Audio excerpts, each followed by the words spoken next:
So, hello, hello, hello. How are you doing today?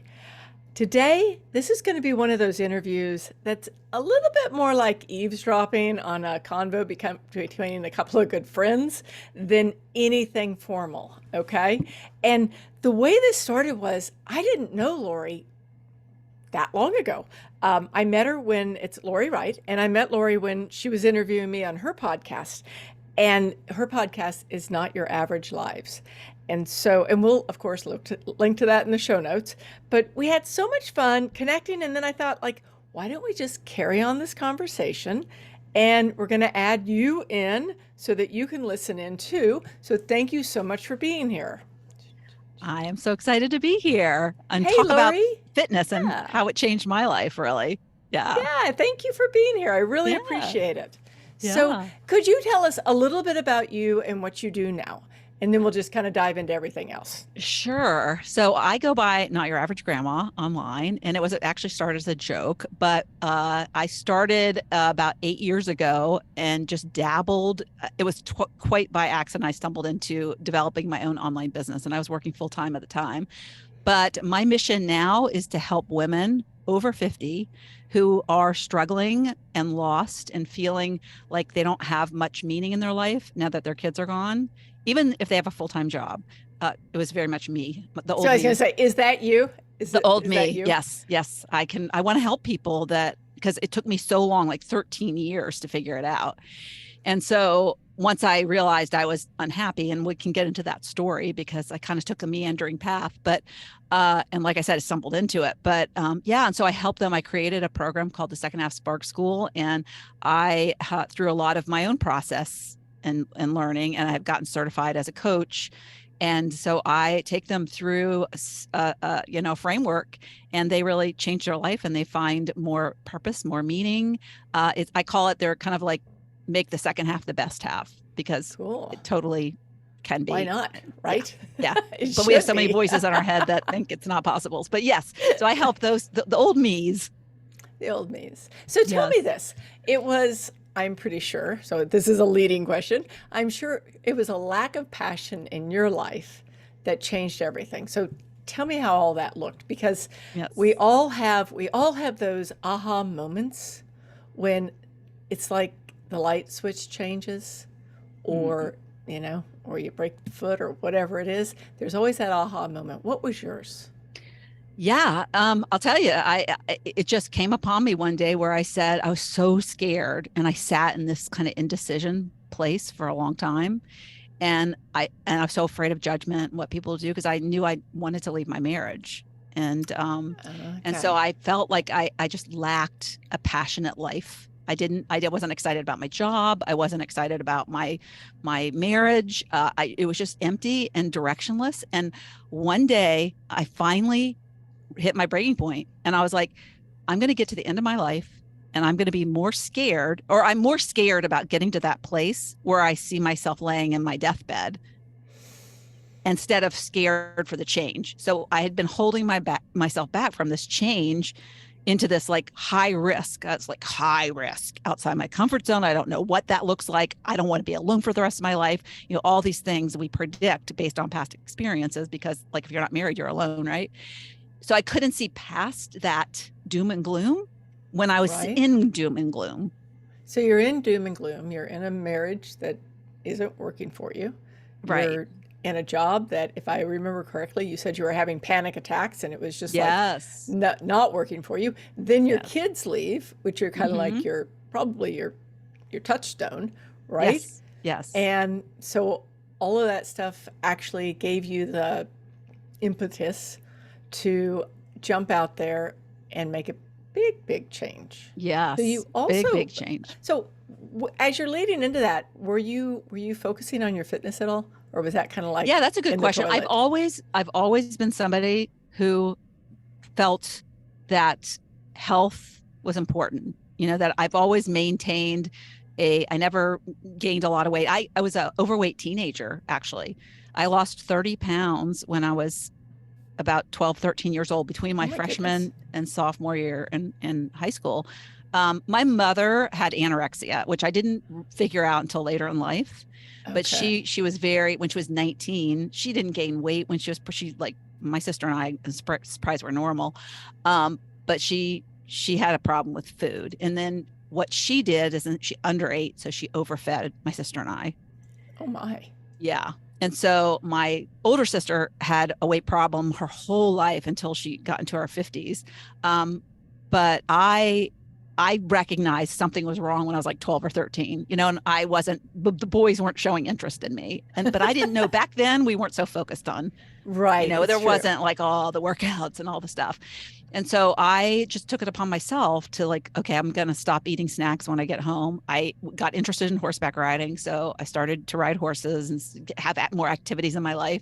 And I lost 30 pounds between like March and when I went back to school in the fall. And everybody was like, oh my gosh, oh my gosh. And I was like, I didn't even really realize it was like, it's so funny. Funny. We don't have that sense of self. I don't think, I was, like I said, between freshman and sophomore year. And I never have let myself get there again because I've just been really, really careful. I've taken care of myself. And it was funny when I went into college, I had a roommate who wanted to go to the gym all the time because all the cute guys were there.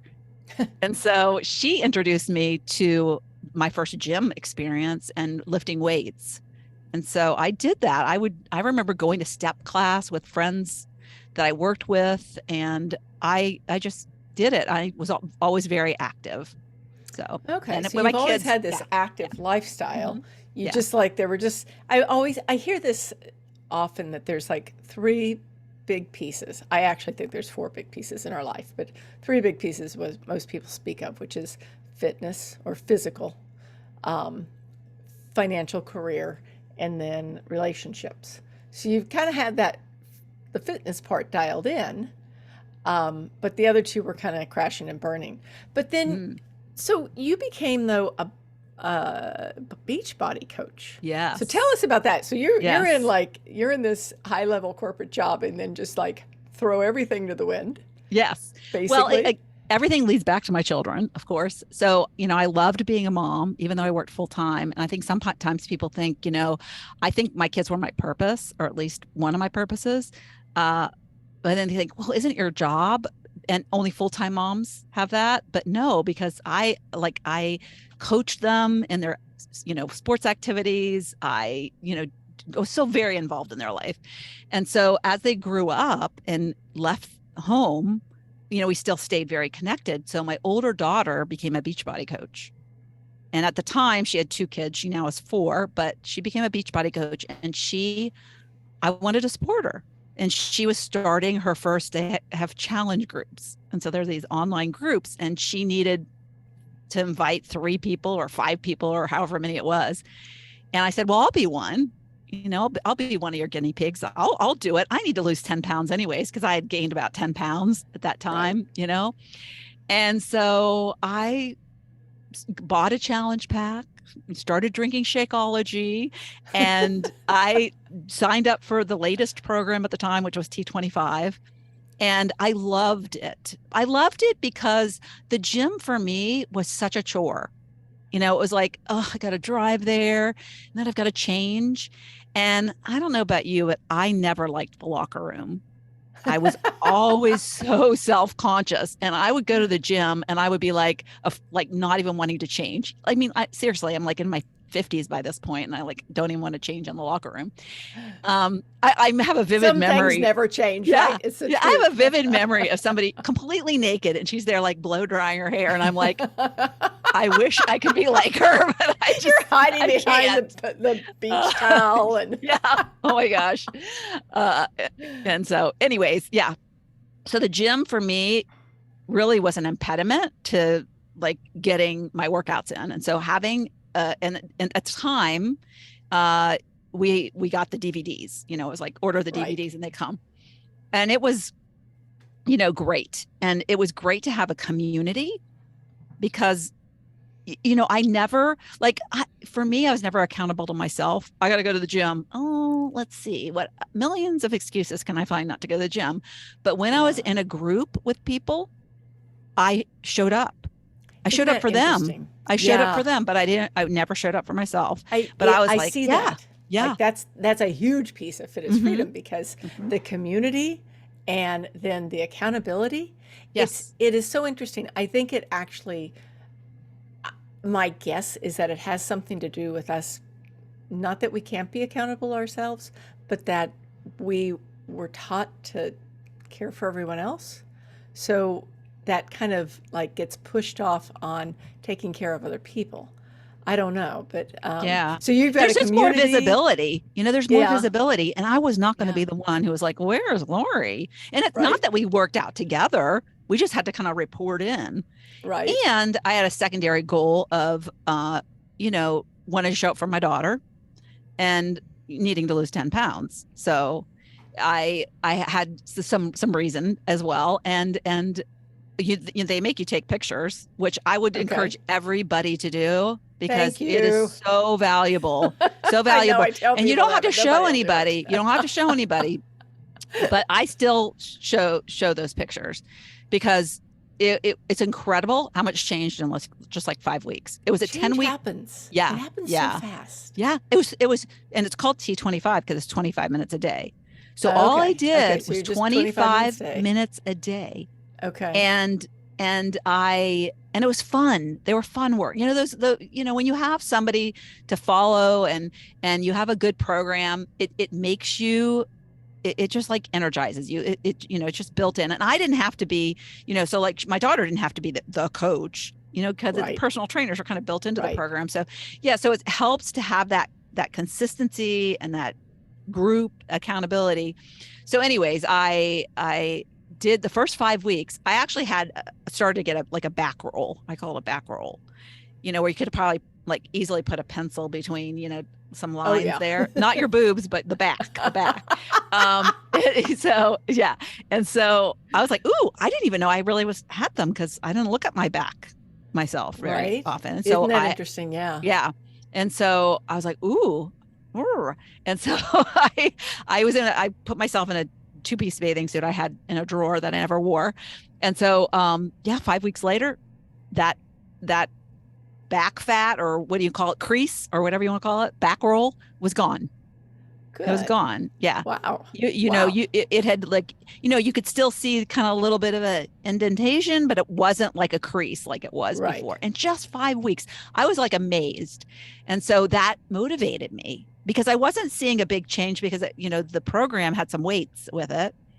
So I didn't realize I also took measurements. Really important to take measurements Super because important because the scale didn't we're change, so, did it? yeah, we're so focused on I weight. know. That whole 10 weeks, I think I only lost 4 pounds, but Yep. actually, because I was just looking at it, 13 inches or 13 and a half inches. Holy smokes. So like I lost, a pant size, but, Wow. but I only lost like 4 pounds weight wise. So it was such a great experience. And of course, in the Beachbody world, what happens is, oh, you want to be a coach? So, and so it's a whole recruiting because it's direct marketing, Okay. which I Okay. didn't like the model. And so I told my daughter when she approached me, I said, I wanted to help her, but I didn't want to be a coach. And Right. I told her, I said, I hate network marketing companies. Don't even like ask me. I feel bad because I remember I can remember in the kitchen, she asked me and she kind of slunk away. But then like a month later, she was brave enough to ask me again. I remember we were sitting on our couch after Christmas and she asked me again, and it was another month in and I had more results. And you get a discount too if you sign up as a Okay. coach. And I knew I liked Shakeology. I was going to keep doing the programs. You get a discount. So I was like, okay, I'll do it. Kind of grudgingly, but I'll do it. It'll help you and I'll have a discount. And within 6 weeks, the wheels started turning and I started thinking, oh my gosh. And seeing the changes on myself, I wanted to help other people feel that way. I So, felt yeah. amazing. I felt Isn't it's such a amazing. difference, isn't it? So, Yeah. a couple of questions. One of them, you're not still a coach with Beachbody, are you? Mm-mm. No, Okay. no, Okay. no. Um, I still use our products. yeah. I still do the workouts. I still drink my Shakeology, but no, I do not do that. I don't like the model, and I did it Yeah. for a while, but it was great because I learned a lot about online business. So there, I always Yeah, like to think, interesting, the right? path takes you Yeah. to eventually. Yeah, the Yeah. path in life is always a wiggle, isn't it? Hmm. Hmm. So, Yeah. okay, I have to just say this though. There's one thing that you told me that made me even go down the whole Beachbody quest here was that you said that you did your first pull up at 55. So, Yes. tell us about that because that's a Yes. big deal. Yes. Yes. So I did T25, and then of course the next program, because you got to like do a new program, right? And you also, because I became a coach, I wanted to learn the programs to help people. Now, there's a program called P90X a lot of people know of, and it's like, oh Right? my God, it's such a scare, like it's like an hour workouts and stuff like that. And I don't do hour workouts. But it was a kind of a spin on the earlier P90 X, and it was P90X 30. So all the workouts were 30 minutes. Oh, smart. Yeah. For all those And people that are like, I am not doing an hour. yeah. So right after I signed up as a coach, I started that program as a 90-day program, and I got down into my 120s weight. Oh I my hadn't been in goodness. that weight and That's since pretty petite. college. Yeah. And I'm 5'6". So it was like I was solid, and it was so much fun, partly because I love Tony Horton. He's like a comedian kind of. Uh-huh. And so I was entertained by him, his corny jokes, and he pushed me and to do some things that I never would have tried. And so with these programs, there's certain, there's like cardio there, which I hate. And then there's the weights, and there's upper body, and there's lower body. And so you're doing a variety, but one of the workouts had pull-ups in it. So I hated that workout, but like a good student, I would do the whatever it was. And I started off because I didn't have a pull-up bar. So I had to get a pull-up bar, but I couldn't get up. So how do you practice? So I Right? got a chair. And then I discovered that there's these things that are resistance bands, just like you have a Hmm. resistant band for like upper body, but it's like Right. an attachment to the pull-up bar, and it makes pull-ups, it makes your body lighter. And so you can do kind of pull-ups as if you're like 5 pounds. So, you Right. know, Like at the and gym where you use, yes. there's a resistance machine at the gym. Yeah. Yeah. And it Interesting. was So, like, oh, that was a game changer for me. And I tell you, I think I was only 3 weeks into the program. And the other thing, that Tony Horton was my age. And one day in one of the workouts, he said, oh, I think he's 6 months older than me. And I was like, oh my God, soulmate, right. he's my age. If he can do this, I can do this. And so, I think it helps to have somebody that is your age that gets that. And so some of the Yeah. stuff, like, is like high intensity and for younger people. And so I just loved that experience really impacted me. And one day I was around 50, 55. I just turned 55, or I was about to turn 55. It was right around there. And I did a pull up, and I like shocked myself because I had been using the resistance band. So I hadn't really tried. I was like, oh, let me take the Right. resistance band off and try it Right. on my own. And I friggin' did it.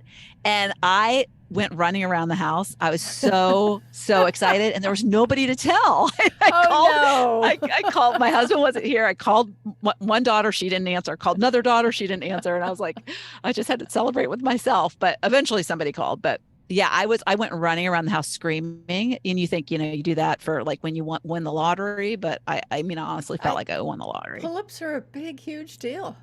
Really Mm, are. yeah. Yeah. Yeah. You said And that like I when you were, oh, go ahead. You were did you saying earlier ever, about yeah, the, go I on. just had this thought, but did you ever see the Terminator and the Terminator 2? I think so.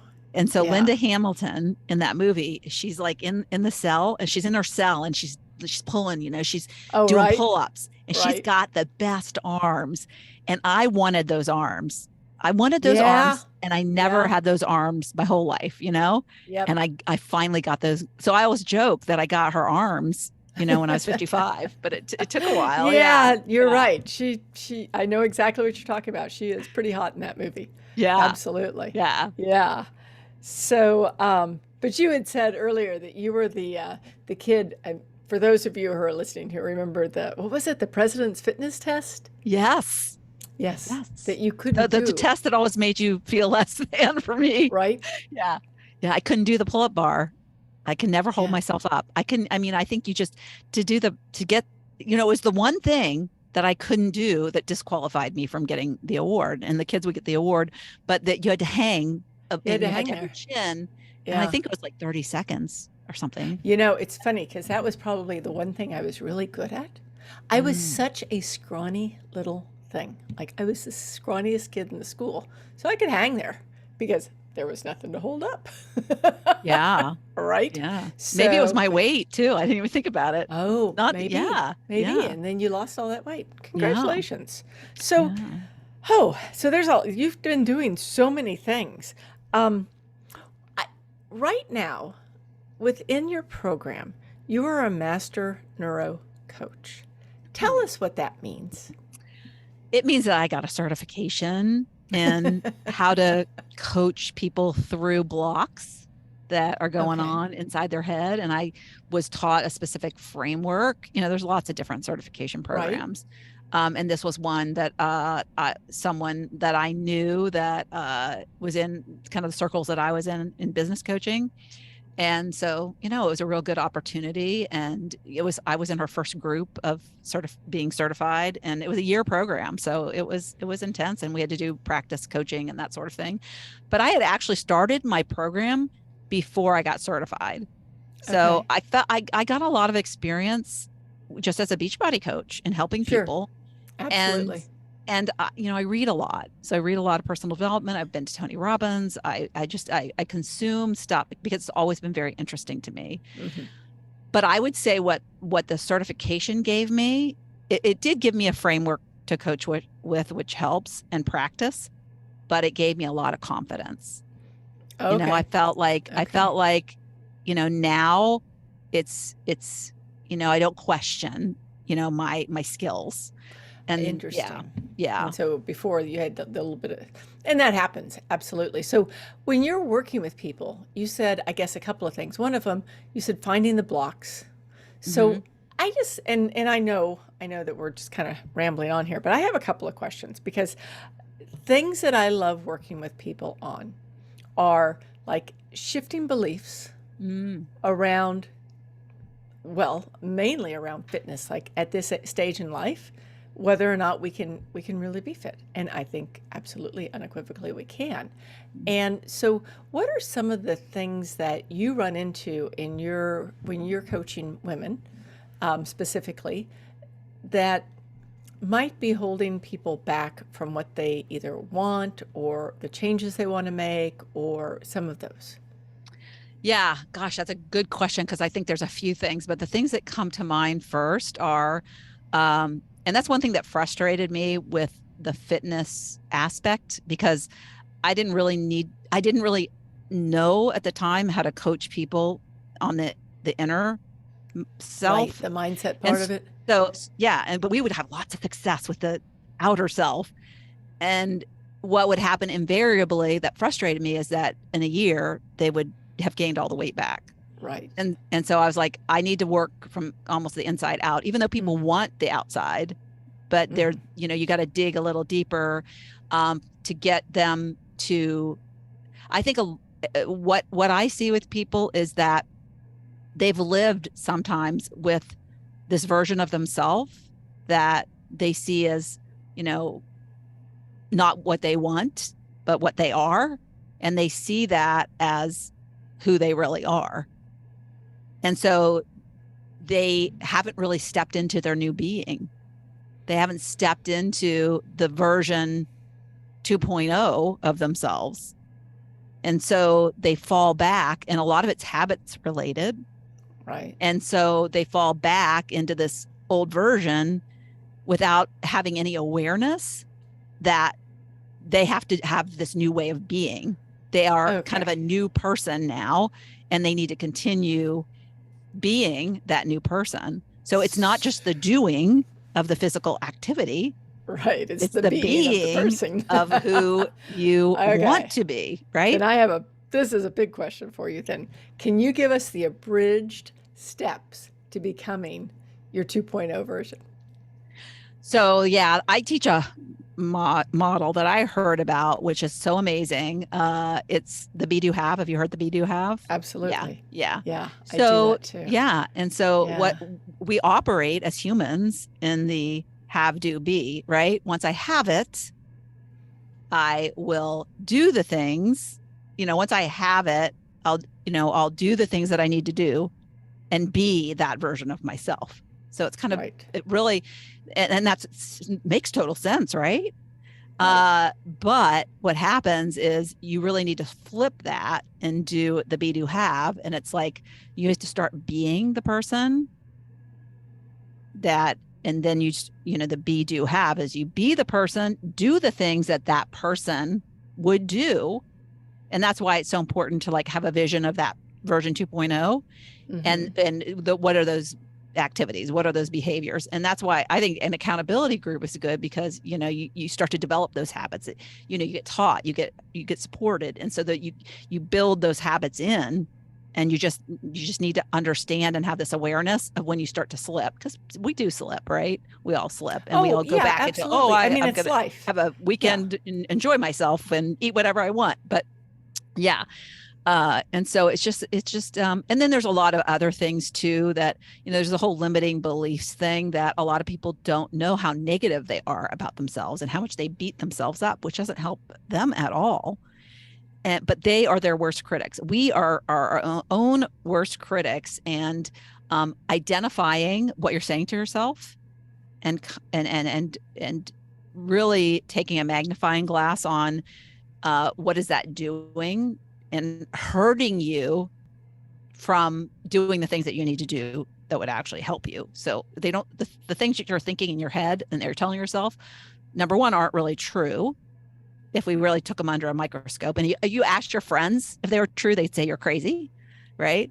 And so they're not helping you and they're not serving you. So if they're not serving you, what can you replace them with to serve you better? So that's the key. That's, can I tell you just a quick story? And some of the people on the podcast may have heard this story because it was pivotal for me. A few years ago, I don't know when it was, a few years ago, I'm traveling for business. I'm at a hotel. So I go to the gym because that's who I am, right? Go to the gym and I'm doing my thing, and there's, walls of mirrors. And I catch my image in the side.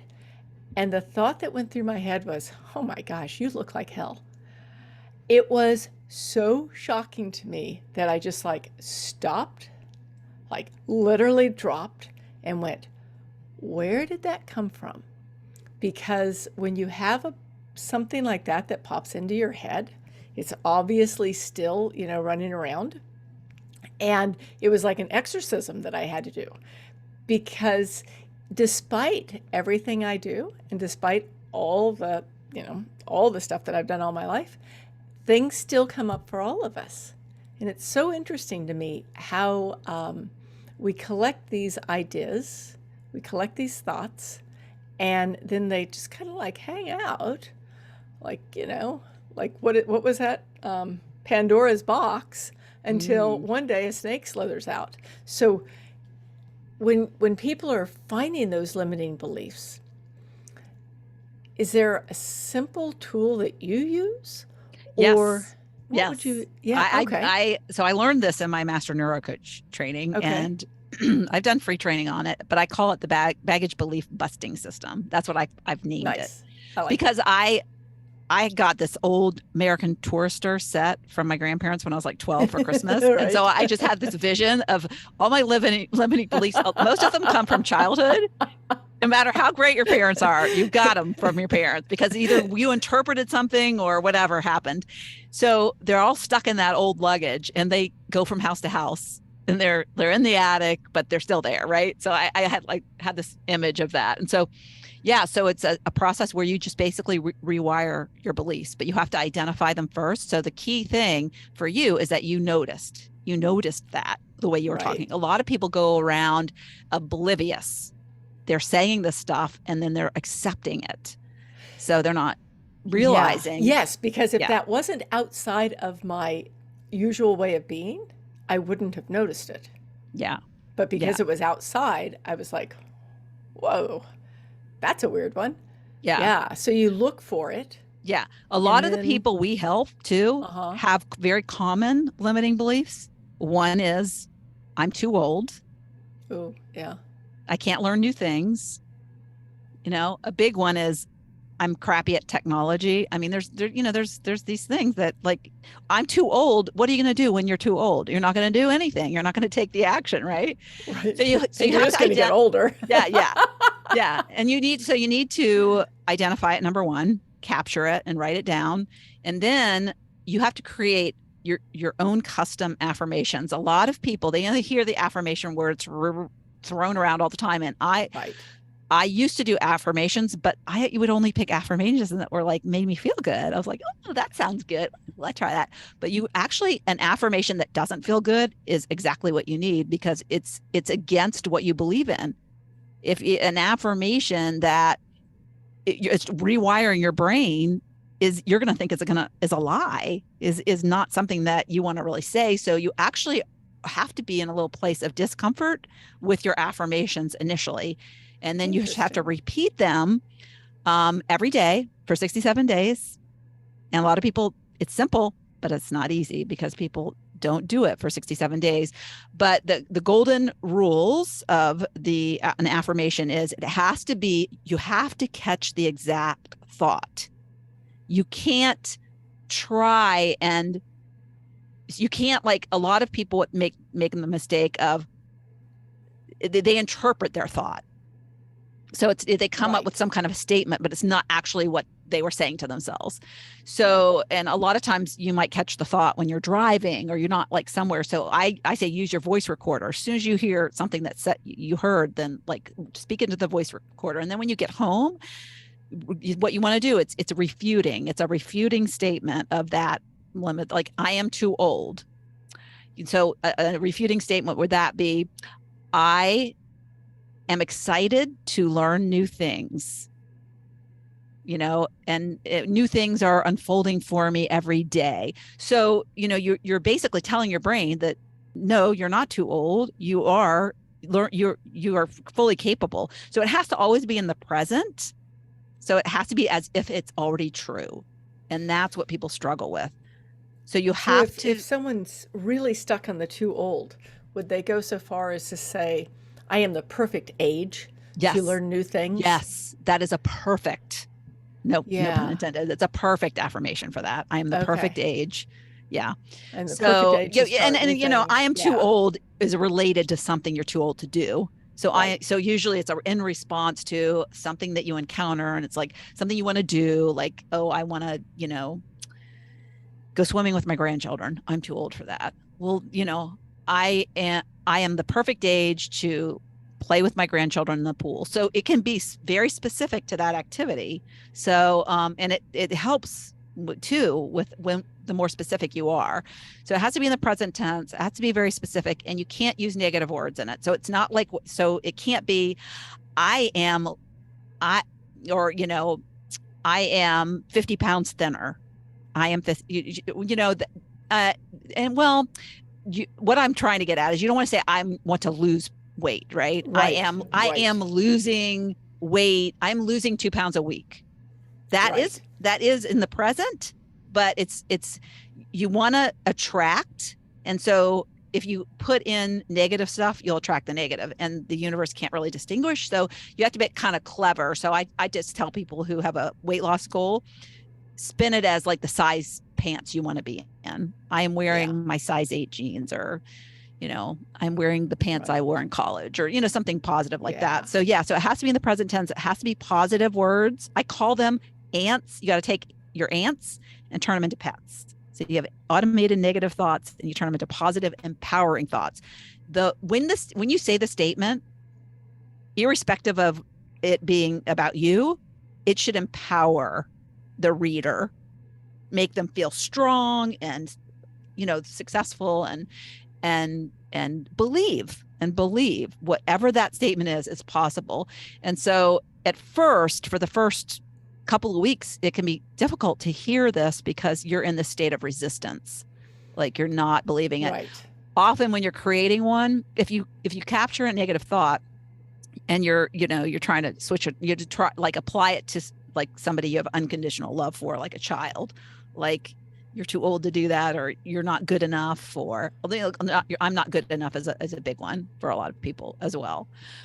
So yeah, so the trick to the affirmations is, and you get better as you practice. Right. And once you get, my students, I have it in my first module in my program because it's so important to attack those right away and start to catch them, and then start the day one clock. And you'll keep catching, it's like new level, new devil, because as you step up into new ways of being, then you'll have new limiting thoughts come up. You'll have new negative thoughts Sure. come up. But they're just a part of life. That's how the way our brain works. So you're just constantly like, adding new ones and mastering the old ones, and as you start to feel more comfortable. But it's really like magic, because when you get to about day 60, you start to notice that you're not thinking these old thoughts anymore. You start to notice these things. And it's really interesting too, because a lot of people want to change other people. It's like, Yeah. oh, if only my husband did this, or if only my daughter. I have a lot of students who have difficult relationships with their children, adult children. They don't call them enough, or maybe an in-law, a son-in-law or daughter-in-law is creating some sort of a rift, and creating separation in the family or something like that. And they want to change that person. So they want to write down thoughts, but they want it to be their thought, the person's thoughts. Right. But you can't change other people's thoughts, right? But if you Right. We hear affirm, that. yeah. But the funny We don't thing like is, it, but yeah. But if you affirm that you have a positive relationship with that person, and I enjoy my time with so and so, and we get together frequently and laugh, or just whatever you want it to be, and you repeat that, it's crazy how that relationship changes, because you change your thoughts and you change your Right. internal way of being and perspective about them, which you don't And even know so you're suddenly doing. you see things They differently. start calling you. Mm-hmm. They start, like, I had one Because you open student. up to Yeah. them. I had one Yeah. student, and her daughter never took her to lunch and never did anything. She's like, oh my gosh. She's like, she called me and invited me to lunch. It's like crazy, so yeah, just it seems so simple, because, and we hear affirmations, but don't take other people's affirmations unless they're a Right. thought you're Tailor-made for having. you. Yeah. Yeah. So that's a big one, a big one. Nice. Nice. But these Well, beliefs come, we all have them, and many of them are formed at childhood. And if you can have somebody, a coach, who can help you get to the root of them, because then you believe, you so much resist them because you're like, ugh, I'm not sure. I still feel like this is true. But if you get to the root of why you think it, mm-hmm. then it makes you realize it's not true. Right. It becomes, you become that person, right? You become Yeah. B Yeah. instead of wishing. Yeah. I Yeah. had another student who's just like unorganized. She's always telling herself she's unorganized. Well, guess what? She had a father who was in the military, and Oh, he told all of his kids how unorganized they were all the time, right. or was always wanting order in the house, order in the house, order in the house. So she adopted this belief that, and she probably wasn't organized enough for him. Well, she's a little kid, right? Right. Yeah. But then you also, part of the refuting process is finding evidence of that not being true. So, Yeah. and she did. She's like, oh, I had like 4 kids. I had to be organized, and so it's kind of a discovery process of like, where is it coming from, and really knowing that it's not true. Finding examples. You're kind of There's like a lot of curiosity that's needed in life. Yeah, I love it. Yeah. So much fun. Yeah. So, okay, I have a question. You have a quiz on your website. Mm-hmm. So, what does that lead people to find out about themselves? So my quiz is specifically about the roles of the empty nester. So the roles that empty nesters play. Now, I do it specifically because, I can relate to empty nesters, but I will say, if you don't have kids, it still applies. Okay. It's basically the Most roles. of these do to some degree. Yeah. The roles that you find yourself playing. And when we get, because, the being is so important, the identity we carry with us, we carry different identities. We have the worker, Right. the spouse, the this, that, but these roles and the behaviors that are associated with different roles can cause us to have less fulfillment in our life. And so it's a quiz that basically, if you take it, you can find out where you are in terms of why you're not fulfilled potentially. So there's different roles, and one of the roles is a scared settler, and that's what I was, and that's why I know some of these roles well. And I played them at different parts of my life as an empty nester.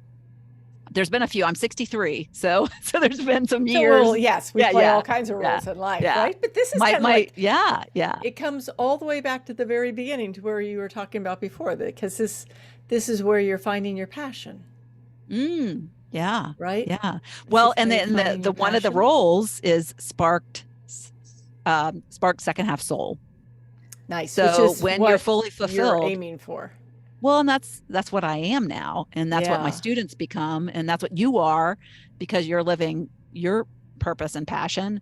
So yeah, so it's these different degrees. There's different roles, and some roles you're stuck because you're living this busy life, and you're not even like stepping back and saying, am I even happy, or why am I not happy, and what would I find out? Like in my case, busy doer meant uh I didn't want to deal with the fact that I wanted a divorce. So if I yeah, kept myself busy, I wouldn't think about it, right? So there's a lot right. of reasons that you behave The that way. unexamined life.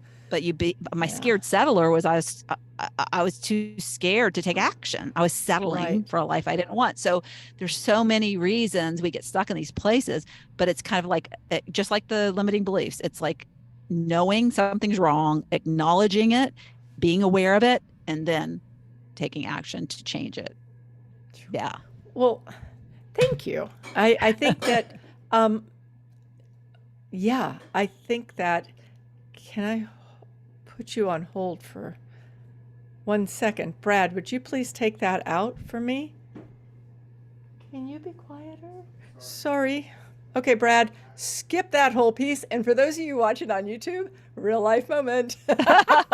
Sorry. I didn't even hear anything. You didn't. Awesome. Because No. this microphone picks up everything. Uh, Okay, so let's wrap this puppy up. All right, hang on for a second.